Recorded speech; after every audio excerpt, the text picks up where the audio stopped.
1945년 초 나치 독일의 몰락과 함께 지구 반대편 태평양 전선에서도 전쟁은 끝을 향해 치닫고 있었습니다. 최후의 보루였던 필리핀을 상실한 일본 제국은 이제 본토가 직접적인 위협에 놓였고 2월이 되자 미군은 일본 본토 가까이에 위치한 중요한 군사적 거점 이오지마 섬 상륙을 준비하게 됩니다. 구리바야시 다다미치 중장의 지휘 아래 23,000명의 일본군 수비대는 필사적으로 저항했지만 결국 밀려 들어오는 미군 상륙부대의 막강한 화력 앞에 전멸을 맞이하고 맙니다. 이 전투에서 미군 역시 일본군 수비대보다 더 많은 사상자를 내며 막대한 대가를 치러야 했습니다. 한편 일본 영공의 제공권을 완전히 장악한 B-29 폭격기들은 사이판에서 발진해 일본 열도를 무차별 폭격하기 시작했고 그 결과 역사상 악명 높은 도쿄 대공습이 펼쳐집니다. 이 대공습은 목조 건축물이 대부분이었던 도쿄 시내를 거대한 장작 더미로 만들어버렸습니다. 수많은 건물이 불타오르며 12만 명 이상의 사상자와 100만 명이 넘는 이재민이 발생했고 이는 일본인들에게 말 그대로 지옥을 선사했습니다. 그러나 이러한 참혹한 피해 속에서도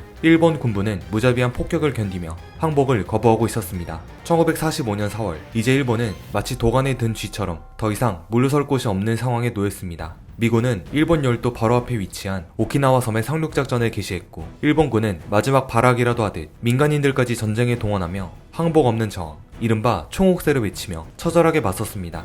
도망칠 곳도 숨을 곳도 없는 섬 안에서 벌어진 이 전투는 일본군과 미군 모두에게 엄청난 피해를 입혔고 마침내 5월 29일 오키나와 일본군 사령부가 위치한 슈리성이 미군의 손에 떨어지면서 오키나와는 완전히 함락되었습니다. 같은 시기 유럽에서는 나치 독일이 연합군의 무조건 항복을 선언하면서 유럽 전선은 끝이 났습니다. 이제 남은 것은 일본 제국의 항복뿐이었고 전 세계는 마지막 남은 이 전쟁의 종결을 숨죽여 지켜보고 있었습니다. 그러나 패배가 눈앞에 보임에도 불구하고 일본 군부는 여전히 결사항전을 외쳤습니다. 그들의 저항을 지켜보는 미군의 마음에는 광기와 피로감이 교차했습니다. 이오지마와 오키나와에서 일본군의 처절한 저항이 미군에게도 막대한 피해를 안겨주었기 때문이죠. 결국 미군은 모든 일본인을 항복시키기 위한 마지막 계획, 몰락작전을 준비하며 전쟁을 끝낼 단 한 방을 기다리고 있었습니다. 그 단 한 방, 바로 맨해튼 프로젝트로 개발된 인류 최초의 핵폭탄이었습니다. 압도적인 물량과 전력 차이로 승리를 눈앞에 두고 있었던 미군은 전진할수록 마주하는 일본군의 처절한 저항에 경악을 금치 못했습니다. 자살 특공대, 민간인의 자폭, 상상조차 어려운 비인간적인 방식으로 저항하는 일본군과 민간인들의 광기 어린 모습은 미군에게 공포와 충격을 안겨주었습니다. 이로 인해 미군 내부에서는 더 강력하고 압도적인 공격으로 일본 본토를 제압하지 않으면 끝나지 않을 것이라는 의견이 나왔고 역사상 최대 규모의 상륙작전이 구상되기에 이릅니다. 바로 몰락작전이라 불린 이 계획은 일본 제국을 완전히 멸망시키기 위한 작전이었습니다. 일본 본토를 구성하는 4개의 섬 중 핵심인 규슈와 혼슈에 대규모 상륙부대를 투입하는 두 가지 작전으로 나뉘어 진행될 예정이었습니다. 먼저 규슈섬 남부를 목표로 한 올림픽 작전에서는 육군과 해병대를 포함한 약 75만 명의 병력과 42척 이상의 항공모함이 동원될 예정이었으며 작전 예정일은 1945년 11월 1일이었습니다. 규슈섬을 점령한 후에는 일본의 심장을 겨냥한 혼슈섬 상륙작전, 코르넷 작전이 전개될 계획이었습니다. 도쿄만에 상륙할 이 부대는 무려 72만 명의 병력과 약 3,000기의 항공기를 동원하는 엄청난 전력을 갖추고 있었죠. 이 작전의 예정일은 1946년 3월 1일이었습니다. 즉 미군은 일본 본토의 완벽한 점령을 위해 총 170만 명 이상의 전투 병력을 투입하는 오직 미군만이 실현할 수 있는 압도적인 작전을 계획한 것입니다. 이 거대한 작전은 일본 제국의 종말을 알리는 마지막 장이 될 예정이었죠. 애초에 일본 대본영에서 1억 총 옥세를 부르짖으며 단 한 명의 국민도 항복할 수 없다는 의사를 강력하게 내비쳤기에 미국 또한 그에 타당한 대응을 모색한 것입니다. 물론 실제로 이 작전이 전개된다면 소련 침공 시 어마어마한 피해를 입은 독일군의 사례처럼 공격 측인 미군 또한 큰 피해를 입을 것이 분명했습니다. 때문에 미 사령부는 이 작전의 예상 피해 사상자를 100만 명으로 측정할 정도였는데요. 일본 또한 이를 알고 겨로 작전이라는 방어 계획을 세웠지만 실제 상황은 처참했습니다. 병력은 부족하고 장비는 낙후되어 제대로 된 총기조차 손에 쥐지 못한 일본군과 국민들은 결국 각종 농기구, 죽창, 오래된 활, 심지어 16세기 무렵의 조총까지 끌어모아 무장했습니다. 만주와 조선 등 식민지에서 병력을 징집해 들여오고 일본 북부의 남녀노소를 모두 동원해 무모한 방어를 준비한 것입니다. 일본군은 이오지마와 오키나와 전투 때처럼 지형 자체를 요새화하여 미군이 순순히 상륙할 수 없도록 조치해 놓기도 하는데요. 이러한 요새화의 흔적은 현재 제주도에도 남아 있습니다.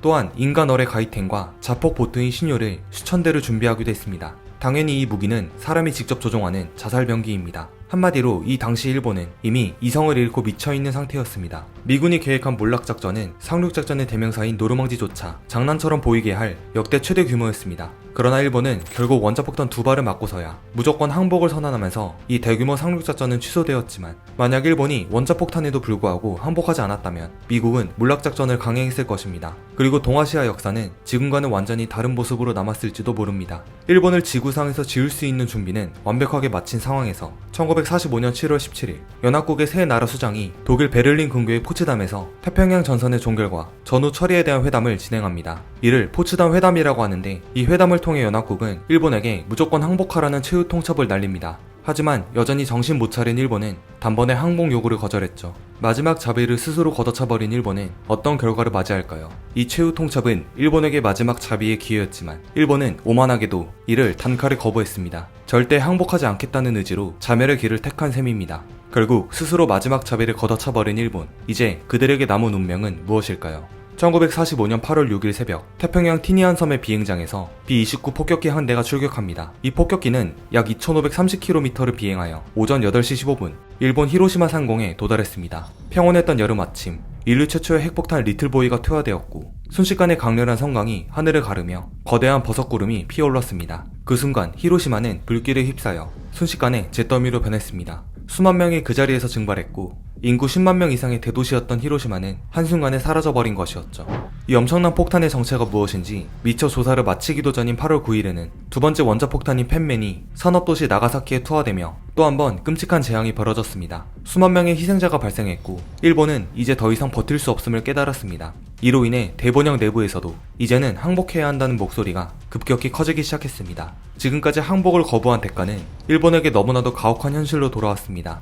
한편 얄타 회담을 통해 미국에게 독일 점령 3개월 후 대일전 참전을 약속한 소련은 독일의 항복을 받은 5월로부터 정확히 3개월 뒤인 8월 9일에 대일본 선전포고 후 일본이 점령한 만주 지역으로 침공하기 시작했습니다. 그때까지만 해도 히로시마에서 원자폭탄을 한 방 맞았음에도 불구하고 항복을 심각하게 논의만 하고 있던 일본 대본영은 소련의 참전 소식을 듣고는 아예 완전히 항복으로 돌아서게 됩니다. 더 이상 전쟁을 지속할 수 없다는 것을 깨달은 것입니다. 일본은 소련과 불가침 조약을 맺을 정도로 소련의 극동지방 진출을 견제해왔고, 전쟁 막바지엔 미국이 대놓고 소련의 블라디보스토크항을 통해 물자를 보급하고 있는데도 괜히 소련의 심기를 건드리지 않기 위해 항구 포격을 포기할 정도로 소련의 대일전 참전을 두려워했습니다.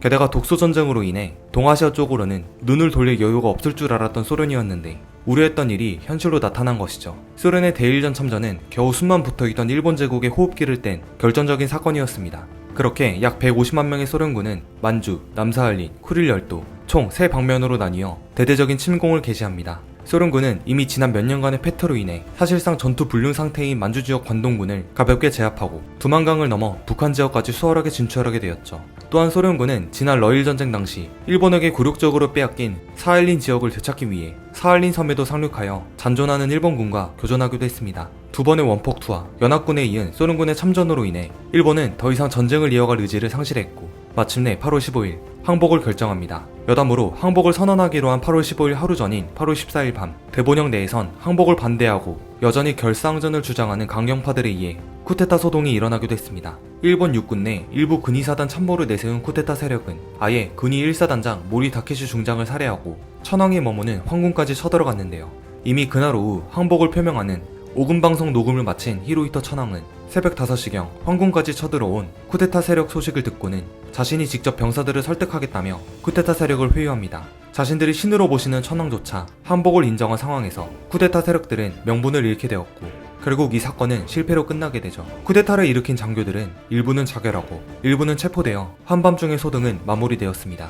다음 날인 8월 15일 정오, 천황 히로히토의 음성이 담긴 항복 방송은 라디오를 통해 방송되었고 일본은 연합국에 무조건 항복했습니다. 36년간 일본의 식민지 아래 고통받았던 한반도 또한 광복을 맞이하게 되었죠. 9월 2일에는 요코하마에 정박 중이던 USS 미주리함 선상에서 일본의 시게미스 마모루 외무 대신이 항복 문서에 서명하면서 길고 길었던 2차 세계대전의 지옥이 마침내 끝나게 되었습니다. 일본의 무조건 항복 이후 1945년 10월 2일부터는 연합군 최고사령부, 즉 미 군정이 설치되어 전후 일본에 대한 처리를 진행했습니다. 가장 먼저 동아시아를 전쟁의 소용돌이에 몰아넣고 각종 끔찍한 전쟁 범죄를 저질렀던 일본의 전범들을 찾아 전범 재판에 넘기는 일을 했는데, 특히 그동안 일본 국민들에게 살아있는 신 취급을 받던 히로히토 천황에 대해선 그대로 천황이라는 지위는 유지하되 평민으로 강등당하는 것으로 처분을 내립니다. 따라서 히로히토는 사령부의 요청에 따라 1946년 1월 1일 새해 아침에 자신이 신이 아닌 평범한 인간임을 선언하는 인간 선언을 발표하게 되었고 모든 정치 일선에서 물러납니다. 그리고 이 연합군 최고 사령부의 최고 사령관인 더글라스 메가더 장군은 이 기간 동안 일본인들에게 푸른 눈의 쇼군으로 불리며 절대적인 권력을 가지게 되었는데요. 일례로 미 군정 설치 후 히로히토 천황이 직접 메가더 장군을 만나러 온 적이 있는데 메가더는 한때 일본의 절대자로 군림했던 히로히토를 정중하게 맞이하면서도 이제 누가 지배자인지 확실히 보여주는 행동을 연출해 화제가 되기도 했습니다. 이 사진이 바로 그때 찍었던 사진인데요. 경직된 차렷 자세로 다소 긴장한 모습으로 포즈를 취하고 있는 히로히토에 비해 메가더 장군은 일반 전투복 차림으로 두 손은 허리 뒤쪽에 위치한 다소 삐딱하고 여유로운 자세를 취하고 있습니다. 게다가 딱 봐도 보이는 키 차이까지. 한마디로 이제 누가 일본의 절대자인지를 알려주는 강렬한 사진이었죠. 이 사진은 미 군정의 지시에 따라 일본 전역에 보도되었는데요. 그동안 신으로 알고 있었던 천황이 매우 굴욕적인 모습으로 나온 이 사진을 보고 충격을 받은 몇몇 국민들은 자살까지 할 정도였다고 합니다. 제2차 세계대전은 역사상 유례없는 대전쟁으로 유럽과 아시아 그리고 태평양을 무대로 수십 개의 국가들이 얽히고 설키며 엄청난 희생자를 낳았습니다. 그리고 약 80년이 지난 오늘날 우리도 제2차 세계대전으로 인한 영향 아래 살고 있다고 해도 과언이 아닐 정도로 국제 정세에 큰 전환점을 일으킨 사건이었죠. 이후 냉전 시대를 거치면서 다시는 이렇게 전 세계가 휘말리는 끔찍한 전쟁을 일으키지 않기 위한 국제사회의 노력으로 아직까지 제3차 세계대전은 일어나지 않고 있지만 인류에게 언젠가 또다시 전 세계를 뒤흔들 엄청난 전쟁이 발생하지 않으란 법은 없습니다. 과연 인류는 전쟁을 초월하고 영원한 평화의 시대에 돌입할 수 있을까요? 기나긴 제2차 세계대전 시리즈를 마무리하면서 오늘의 영상을 마치겠습니다.